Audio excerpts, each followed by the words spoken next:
Assalamualaikum warahmatullahi wabarakatuh. Kaifahalukum teman-teman semua. Semoga kita selalu dalam lindungan Allah dan juga keberkahannya. Saya Mukhlisul Intahe, NIM 18202100105 dari kelas Ekonomi Syariah C semester 4. Di sini saya akan membahas kasus tentang akad wakalah dalam fikih muamalah kontemporer. Sebelumnya, saya akan membahas sedikit tentang wakalah. Jadi, akad wakalah adalah pelimpahan kewenangan kepada orang lain atas sesuatu yang boleh diwakilkan menurut syarat. Rukun dan syarat wakalah ada 4. Yang pertama, mewakil atau pemberi kuasa. Syaratnya, pemilik sah barang yang akan dikuasakan, mukallaf, dan mumayyiz, yaitu dapat membedakan antara yang hak dan yang batil. Rukun yang kedua, wakil atau penerima kuasa. Syaratnya, balik, berakal sehat, dan mumayyiz. Rukun yang ketiga, objek wakalah. Syaratnya, sesuatu yang boleh diwakilkan menurut syariat, barang milik sah muwakil, barang diketahui dengan jelas. Rukun yang keempat, ijab kabul. Syaratnya, ucapan persetujuan antara kedua belah pihak dapat dipahami.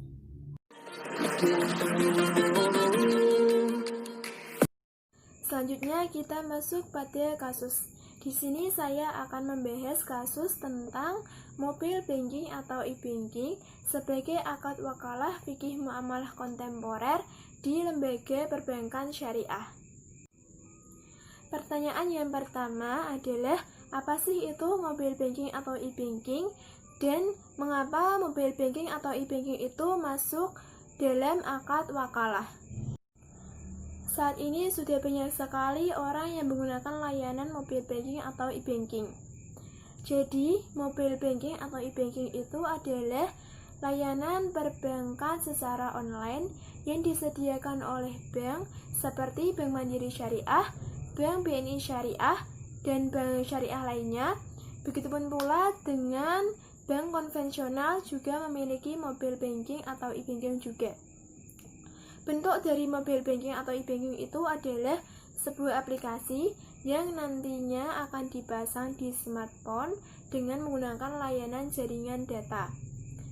Kemudian fitur yang ditawarkan dalam mobile banking itu tidak hanya untuk transfer uang saja, melainkan juga bisa digunakan untuk pembayaran rumah tangga seperti pembayaran listrik, pembayaran pam air, dan pembayaran lainnya. Dengan adanya mobile banking atau e-banking ini sangat memudahkan kita untuk melakukan transaksi perbankan atau pembayaran lainnya tanpa harus datang langsung ke tempat pembayaran maupun ke ATM dan ke bank. Misal, ketika kita ingin transfer atau ingin melakukan pembayaran, sedangkan di luar sedang dalam keadaan hujan lebat, kita tidak perlu keluar rumah, kita bisa melakukan pembayaran tersebut atau transfer uang dengan menggunakan mobile banking atau e-banking hanya dengan menggunakan smartphone. Kemudian, mengapa mobile banking atau e-banking itu masuk dalam akad wakalah? Nah, di sini akad yang digunakan adalah akad wakalah bil ujroh atau pemberian kekuasaan atau pelimpahan kekuasaan dengan bayaran upah atau imbalan.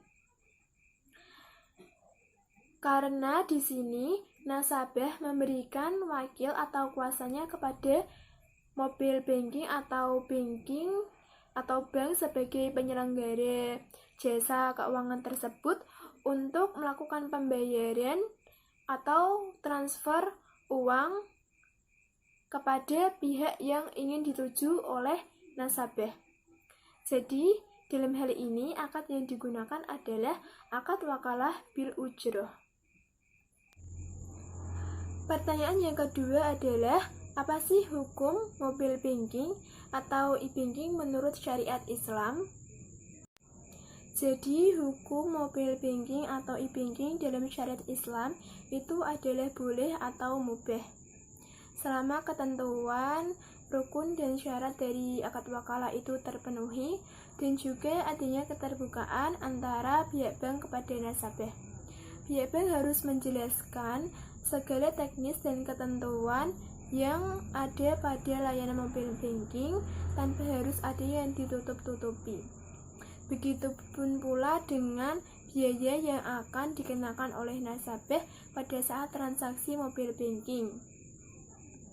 Sedangkan untuk rukunnya, yang pertama adalah nasabah sebagai mewakil atau pemberi kuasa, yang kedua adalah bank sebagai wakil atau yang diberi kuasa, yang ketiga adalah objek akad.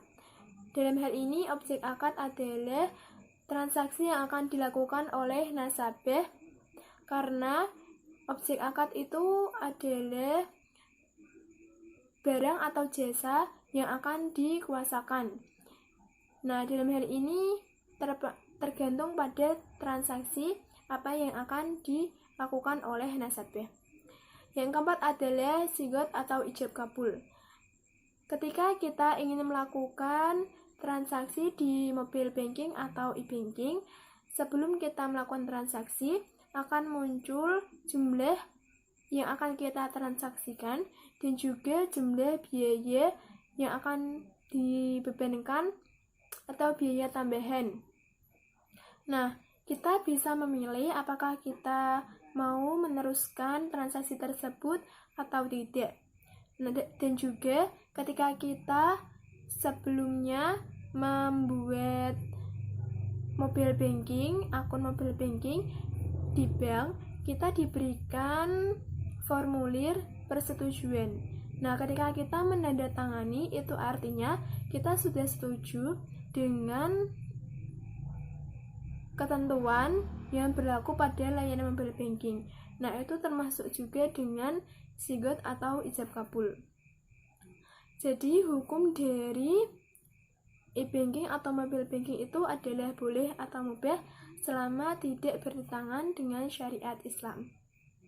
Sekian apa yang saya ketahui mengenai mobile banking atau e-banking. Apabila ada kesalahan, saya mohon maaf yang sebesar-besarnya. Syukron ila liqa. Wassalamualaikum warahmatullahi wabarakatuh.